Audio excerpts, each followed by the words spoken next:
Assalamualaikum warahmatullahi wabarakatuh. Halo anak-anak kelas 6, bagaimana kabarnya semuanya? Semoga kalian dalam keadaan sehat walafiat ya. Nah, hari ini Bunda akan menjelaskan masih di tema 4, subtema 3 untuk PB 3 dan juga 4. Sudah siap untuk menerima pelajaran dalam jaringan dari Bunda Febri? Sebelum kita mulai, kita berdoa terlebih dahulu. Nah anak-anak, untuk hari ini Bunda menjelaskan mengenai muatan matematika muatan bahasa Indonesia ya, terkait dengan teks rumpang. Jadi kalau pertemuan sebelumnya ada teks eksplanasi, sekarang ini adalah kita akan belajar mengenai melengkapi teks rumpang. Apa saja langkah-langkahnya untuk melengkapi teks rumpang? Pertama, kalian harus membaca teks yang ada dengan cermat. Kemudian langkah yang kedua adalah temukan topik atau permasalahan yang dibahas dalam teks tersebut. Dan yang ketiga, perhatikan sebelum dan sesudah bagian yang rumpang. Sedangkan langkah yang keempat adalah lengkapilah bagian rumpang tersebut dengan menghubungkan bagian sebelum dan sesudahnya. Dan yang kelima, pastikan anak-anak menggunakan bahasa Indonesia yang baik dan benar dengan memperhatikan pedoman umum ejaan bahasa Indonesia atau PUEBI. Nah, anak-anak, di sini sebelum kita ke contoh soalnya, Bunda mau tanya nih, apa sih yang dimaksud dengan teks rumpang itu? Nah, teks rumpang itu adalah bentuk latihan untuk menentukan kata yang tepat untuk melengkapi paragraf ya. Jadi ada sebuah paragraf misalnya ya yang masih belum terisi kalimat berikutnya itu apa. Nah, itu adalah namanya teks rumpang atau yang belum lengkap. Sedangkan kalian disuruh untuk melanjutkan teks tersebut yang masih nyambung dengan kalimat sebelumnya dan kalimat berikutnya, tentunya dengan menggunakan bahasa Indonesia yang baik dan benar. Nah, contoh di sini ya. Cobalah lengkapi teks rumpang berikut.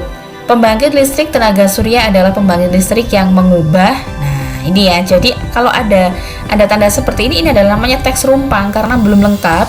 Dan tugas anak-anak adalah harus melengkapi teks ini ya dengan kalimat yang nyambung, yang masih sinkron, yang nyambung ya dengan kalimat pertama dan juga untuk penjelasan di bawah ini.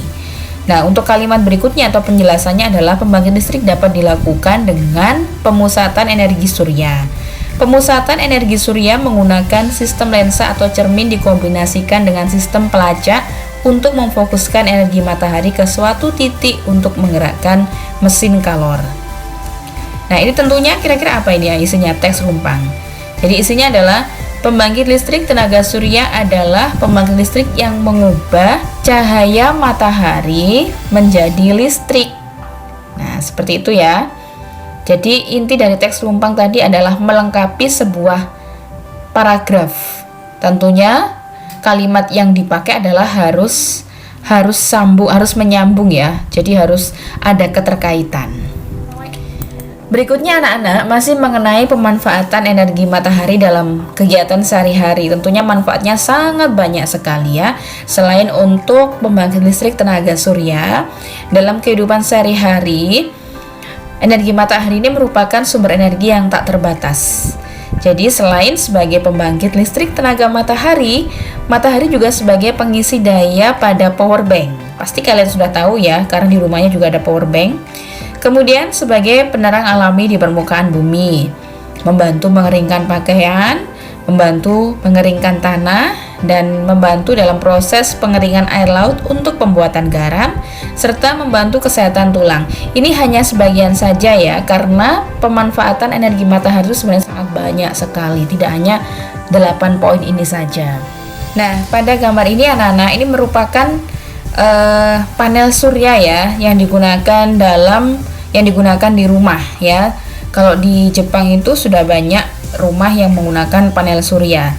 Jadi panel suryanya ini pada atap rumah untuk mencukupi kebutuhan energi listrik di rumah tersebut. Jadi sudah tidak menggunakan PLTA ya. Jadi di sini memang dipasang alat ya.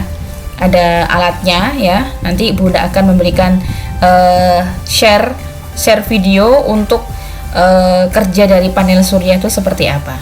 Kalau tadi kita belajar mengenai teks rumpang, kita mengulang untuk menentukan kosakata tidak baku dalam teks ya. Dan sering kita jumpai di tema 4 ini teks eksplanasi yang ditulis menggunakan kosakata baku, kalimat efektif, dan sesuai dengan pedoman umum ejaan bahasa Indonesia. Nah, anak-anak dapat mengetahui ya suatu kata baku atau tidak dengan cara memeriksanya di Kamus Besar Bahasa Indonesia. Untuk muatan PPKN, kita belajar menceritakan pengalaman cinta barang buatan Indonesia. Hayo, kalian sebagai generasi muda tentunya wajib ya untuk bangga kalau kita itu menggunakan barang buatan Indonesia. Jadi harus benar-benar percaya diri ya, karena negara-negara di luar sana itu banyak sekali yang mengagumi hasil karyanya Indonesia. Jadi kita sebagai warga negara Indonesia tentunya harus lebih bangga loh kalau memakai buatan dalam negeri. Ya, jadi penggunaan barang buatan Indonesia ini dapat mendukung pembangunan nasional karena ikut mensejahterakan para produsen dan pegawainya. Contoh ya, yang ada di wilayah Mojokerto ini sangat banyak. Seperti ada sentra untuk pembuatan sepatu, kemudian sabuk, tas ya. Kayak di daerahnya Bunda, di daerah Bangsal ini adalah sentra pembuatan sepatu. Kemudian ada juga di wilayah kota untuk pembuatan batik. Dan juga ada di Trowulan pembuatan arca.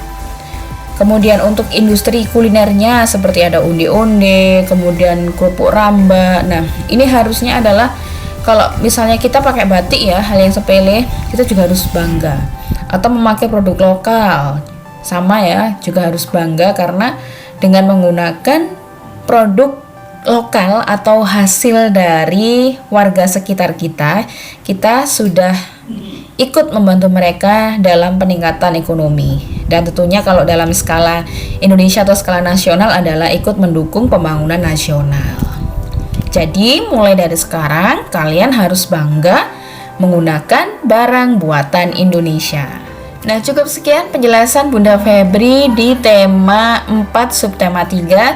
Semoga bermanfaat buat kalian ya anak-anak, dan tentunya harus semangat belajar, harus tetap semangat untuk menerapkan hidup sehat. Kita doakan buat teman-teman kalian yang sakit belum bisa mengikuti pelajaran daring supaya sehat kembali dan bisa bergabung untuk belajar bersama.